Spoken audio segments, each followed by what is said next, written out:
Gita supreme है। हम लोग भी ऐसे अल्टरनेटिव, हालांकि अल्टरनेटिव नहीं है, मेन स्ट्रीम यही है, हम ऐसे मेन स्ट्रीम को बढ़ सकते हैं जो कि लगातार इनकी जो सर्वसत्तावादी जो सत्ता है उसको चुनौती दे। और हमें तो लगातार कोशिश करनी चाहिए कि इस ब्राह्मणवादी, स्त्री विरोधी, नस्लवादी जो विचारधारा है उसको लगातार चैलेंज करें और आगे बढ़ें। सबसे बड़ा योगदान है इनका 19वीं शताब्दी से 20वीं शताब्दी तक बाबा साहेब का और फूले का, कि उन्होंने एक ऐसी जो स्क्रिप्ट रची जा रही थी, एक ऐसी पटकथा रची जा रही थी जिसमें ब्राह्मणवाद था, जिसके अंदर जो पितृसत्तावादी था,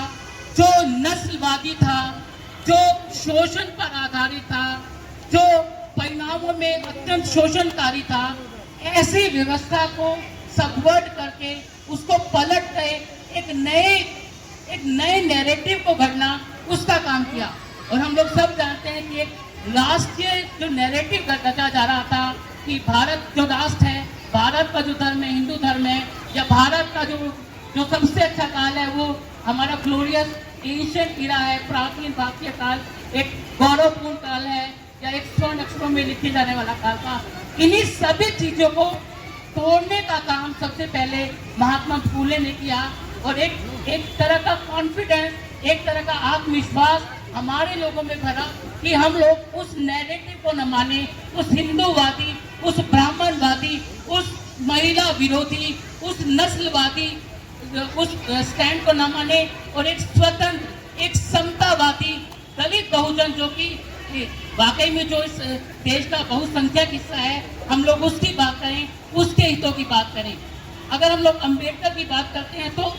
1917 में ही अम्बेडकर बहुत अच्छी तरह से पहचान गए थे जब साउथ बोरो कमीशन आया, और साउथ बोरो कमीशन के सामने उन्होंने बोला कि यहाँ के जो दलित है उनको एक माइनॉरिटी की तरह ट्रीट किया जाए, जैसे सिख को किया जाता है, जैसे कि मुस्लिम को किया जाता है। तो अपने आप में जो एक तरह का जो एसिमिलेटरी जो टेंडेंसीज थी, एक तरह का जो आत्मसातीकरण हो रहा था कि दलित भी हिंदू हैं, या उनका लगातार हिंदूकरण किया जा रहा था, या